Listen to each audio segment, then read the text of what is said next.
Hello everyone, आप सभी का बीएससी सेकेंड ईयर की केमिस्ट्री क्लास में स्वागत है। पिछले लेक्चर्स में अपन ने एल्डिहाइड व कीटोन के संश्लेषण की विधियाँ कंप्लीट की थी। अब हमारा नेक्स्ट टॉपिक है भौतिक गुण और कार्बोनिल कंपाउंड। पहले इसकी देखते हैं फिजिकल स्टेट। ये फॉर्मेल्डिहाइड जो होता है साधारणतः पर क्या गैस अवस्था में होता है। एसिटाल्डिहाइड निम्न क्वथनांक वाला द्रव होता है और आगे C11 तक क्या एसिटाल्डिहाइड द्रव में होता है और इसके बाद में C12 जैसे उच्च एल्डिहाइड ठोस में परिवर्तित हो जाता है। मतलब लोअर में तो क्या होता है, लोअर क्वथनांक में तो क्या होता है, ये द्रव में होता है। C11 तक एल्डिहाइड कंप्लीट द्रव में बदल जाता है और C12 और उसके बाद में क्या एल्डिहाइड जो है ठोस में परिवर्तित हो जाता है। इसी प्रकार C11 तक कीटोन रंगहीन होते हैं जबकि इसके बाद में ठोस और जल से भारी हो जाते हैं। सेकेंड इसकी फिजिकल प्रॉपर्टी अगर अपन देखें, स्मेल गंध के निम्नतर एल्डिहाइड अरुचिकर गंध परंतु उच्चतर एल्डिहाइड की फलों जैसी मधुर गंध आती है। ठीक है, जब अपन ऑर्गेनिक टेस्ट करेंगे लैब के अंदर एल्डिहाइड और कीटोन का, तब अपन देखेंगे कि एसीटोन और एल्डिहाइड जो वगैरह के जो स्मेल है, ठीक है, वो एल्डिहाइड की तो कैसी होती है, इसके अंदर फलों जैसी मधुर गंध होती है। और जो कीटोन की गंध कैसी होती है, थिनर आप यूज लेते हो, ठीक है, जनरल लाइफ के अंदर थिनर जो है वो कीटोन का ही एक रूप है। अतः थिनर जैसी गंध किसके अंदर आती है, कीटोनों के अंदर आती है। ठीक है, आपने वाइटनर्स के अंदर भी देखा होगा, उसके अंदर भी इस तरीके की स्मेल आती है। और थिनर जो आता है, नेल पेंट रिमूवर होता है जो, वो कीटोन का ही एक रूप है, अर्थात एसीटोन आता है उसके अंदर। और थिनर की जो स्मेल होती है वो कीटोनों की स्मेल होती है। और एल्डिहाइड कैसी मध फलों जैसी मधुर गंध देते हैं।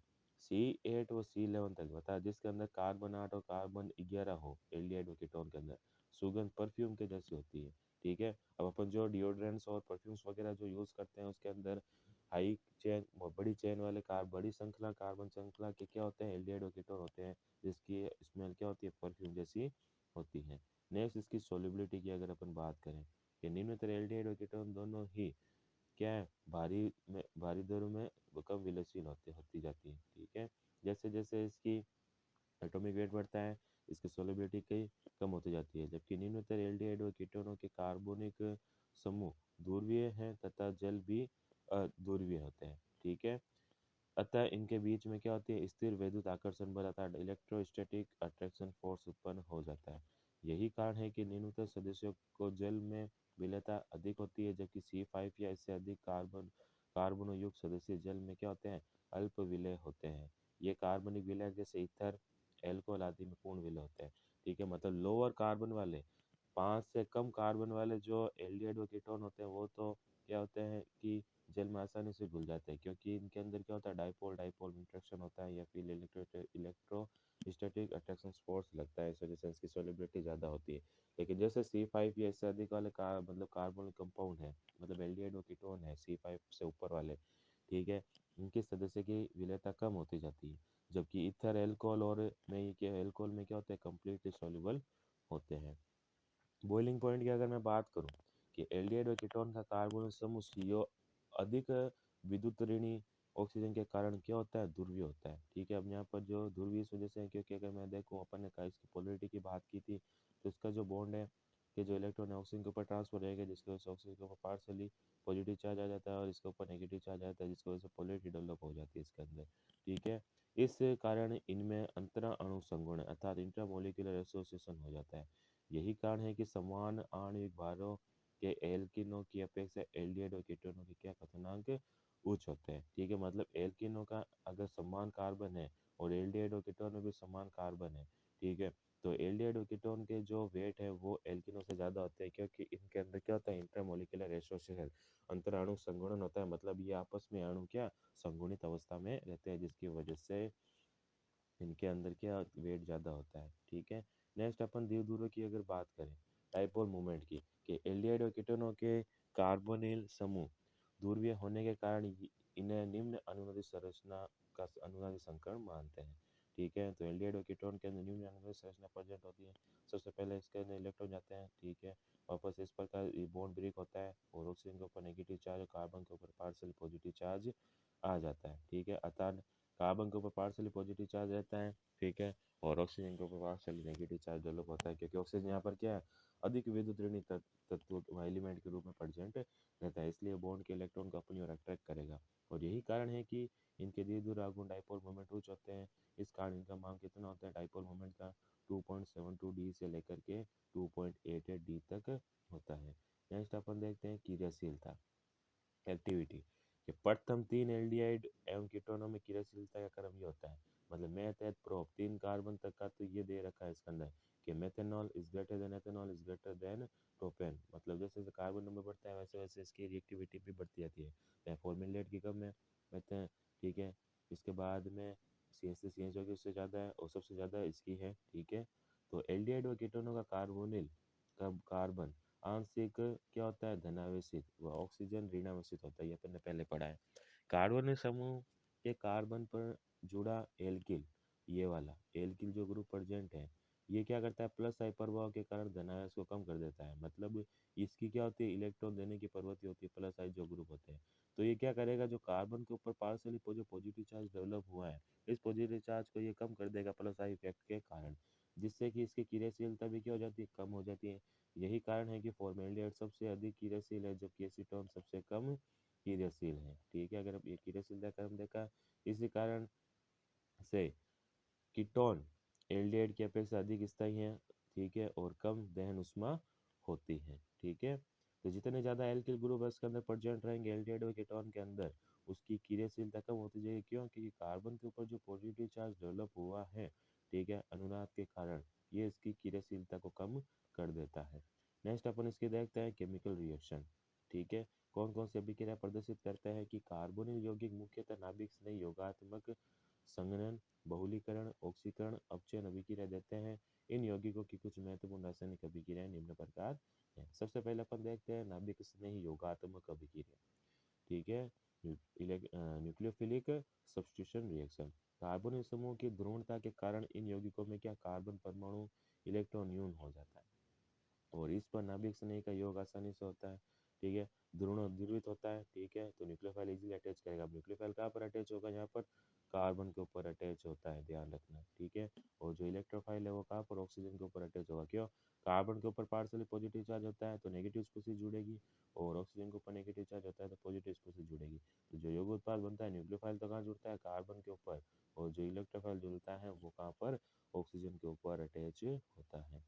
कार्बोनिल यौगिकों में नाभिक स्नेही योगात्मक अभिक्रिया की क्रियाविधि निम्न प्रकार होती है, ठीक है। अगर अपन न्यूक्लियोफिलिक सब्स्टिट्यूशन रिएक्शंस की बात करें तो इसके अगर रिएक्शन मैकेनिज्म देखते हैं तो नाभिक स्नेही का कार्बोनिल कार्बन पर आक्रमण तथा मध्यवर्ती ऋणायन अर्थात एनायन का बनना, ठीक है। सबसे पहले क्या करेगा, जो न्यूक्लियोफाइल है वो कार्बोनिल कार्बन के ऊपर अटैक करेगा, ठीक है, जिससे कि एक इंटरमीडिएट बनता है, ठीक है, एनायन के रूप में, ठीक है। यहाँ पर क्या है ऑक्सीजन प्रेजेंट है एनायन के रूप में। अब नेक्स्ट स्टेप में क्या होगा कि इलेक्ट्रॉन्स नहीं अर्थात कोई भी इलेक्ट्रोफिलिक जो रिएजेंट है या फिर इलेक्ट्रोफाइल है, जैसे H प्लस ले लिया अपन ने, वो क्या करेगा इस ऑक्सीजन के ऊपर अटैक करेगा और इसके नेगेटिव चार्ज को समाप्त कर देगा, ठीक है। तो इसके साथ अटैच हो जाएगा, तो नाभिक स्नेही योगात्मक अभिक्रिया अम्ल या क्षार द्वारा उत्प्रेरित हो सकती है। नेक्स्ट देखते हैं कि कार्बोनिल यौगिकों की नाभिक स्नेही योगात्मक अभिक्रिया के प्रति अभिक्रियाशीलता, ठीक है, मतलब कौन ज़्यादा नाभिक स्नेही योगात्मक अभिक्रिया के लिए ज़्यादा क्रियाशील है। तो अगर एल्डिहाइड और कीटोनों का क्रम देखें तो कुछ इस प्रकार होता है, ठीक है।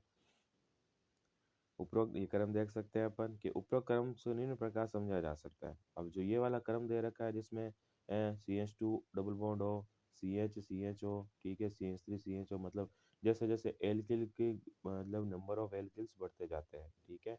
तो अब इसको अपन कैसे समझा सकते हैं कि प्रेरणिक प्रभाव या इलेक्ट्रॉनिक प्रभाव, ठीक है। सबसे पहले इंडक्टिव इफेक्ट के बेसिस पे इसको समझा सकते हैं कि वे समूह जो कार्बोनिल ग्रुप पर उपस्थित धनावेश को बढ़ाते हैं अर्थात कार्बोनिल समूह की क्रिया को बढ़ाते हैं, उदाहरण के लिए इलेक्ट्रॉन आकर्षक समूह।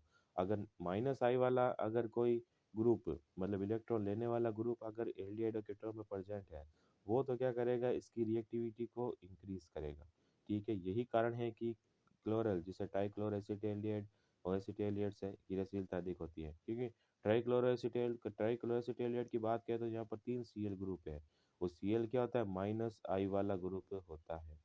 तो माइनस आई है मतलब ये क्या इलेक्ट्रॉन लेगा तो कार्बन के ऊपर जो पॉजिटिव चार्ज है उसका मान बढ़ेगा अर्थात उसकी रिएक्टिविटी और ज़्यादा इंक्रीज होती है। ठीक है, नेक्स्ट देखते हैं जैसे कि माइनस आई है या ट्राइक्लोरल रीजन आ सकता है कि ट्राइक्लोरोएसिटेल्डिहाइड की रिएक्टिविटी एसिटेल्डिहाइड से ज़्यादा क्यों है, ध्यान रखिएगा। अब ये ट्राइक्लोरोएसिटेल्डिहाइड यहाँ से दे रखा है, तो यहाँ पर ये कार्बन से इलेक्ट्रॉन लेने की कोशिश करेगा। कार्बन के ऊपर बेचारे के पास ऊपर ऑलरेडी पॉजिटिव चार्ज है, जैसे वो इलेक्ट्रॉन लेने वाला आ गया तो उसकी रिएक्टिविटी और ज़्यादा हो जाएगी। तो रिएक्टिविटी इंक्रीज करते हैं माइनस आई वाले तो। ठीक है, और प्लस आई वाले क्या करेंगे, इसकी रिएक्टिविटी डिक्रीज करेंगे। ठीक है, अब यहाँ पर देखते हैं तो पॉजिटिव चार्ज और नेगेटिव चार्ज, कार्बन के ऊपर पॉजिटिव होता है और ऑक्सीजन के ऊपर क्या होता है, नेगेटिव। और यहाँ पर जी क्या है, कोई भी इलेक्ट्रॉन आकर्षित समूह है तो क्रियाशीलता में क्या होगी, वृद्धि होगी।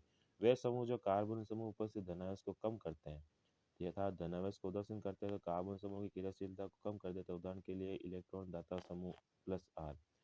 माइनस आई का अपन ने पढ़ लिया, प्लस आर का देखते हैं कि ये कारण है कि फॉर्मेल्डिहाइड एसिटाल्डिहाइड से अधिक क्रियाशील है, जबकि एसिटाल्डिहाइड एसीटोन से अधिक है क्रियाशील है। क्यों? क्योंकि फॉर्मेल्डिहाइड के ऊपर केवल हाइड्रोजन होते हैं। ठीक है, तो ये इतने चार्ज को कम नहीं कर पाएंगे कार्बन के। लेकिन अगर यहाँ पर अगर अपन इसके अंदर देखें एसिटाल्डिहाइड के अंदर, ठीक है, तो इसके अंदर क्या है कि एक प्लस आर वाला ग्रुप प्रेजेंट है, मतलब एक प्लस आई वाला ग्रुप प्रेजेंट। तो ये क्या करेगा, इसको इलेक्ट्रॉन देगा कार्बन को। जब इसको इलेक्ट्रॉन देगा तो इसका जो प्लस चार्ज है कार्बन का, ये क्या होता जाता है, कम होता जाता है।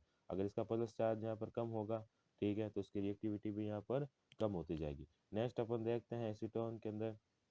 ठीक है, एसीटोन के अंदर दो यहाँ पर क्या है, आर है, अर्थात तो दोनों ही क्या है, प्लस आई वाले हैं। ठीक है, प्लस आई वाले हैं दोनों ही नया।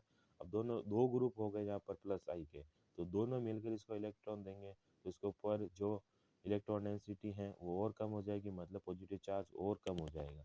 इस वजह से मतलब माइनस आई तो अगर ग्रुप प्रेजेंट है एल्डिहाइड्स और कीटोन्स पे, वो तो क्या करेंगे, रिएक्टिविटी को इंक्रीज करेंगे। और अगर पॉजिटिव चार्ज वाले अर्थात प्लस आई वाले प्रेजेंट है तो वो रिएक्टिविटी को डिक्रीज करते हैं। ठीक है, नेक्स्ट अपन देखते हैं स्टेरिक फैक्टर त्रिविम बाधा कि कार्बोनिल समूह पर नाभिक स्नेही योग के फलस्वरूप बंद कोण 120 डिग्री से घटकर कितना हो जाता है, 109 डिग्री 28 मिनट हो जाता है, अर्थात बंद कोण घटता है। ठीक है, तथा समूह अधिक समीप आ जाते हैं।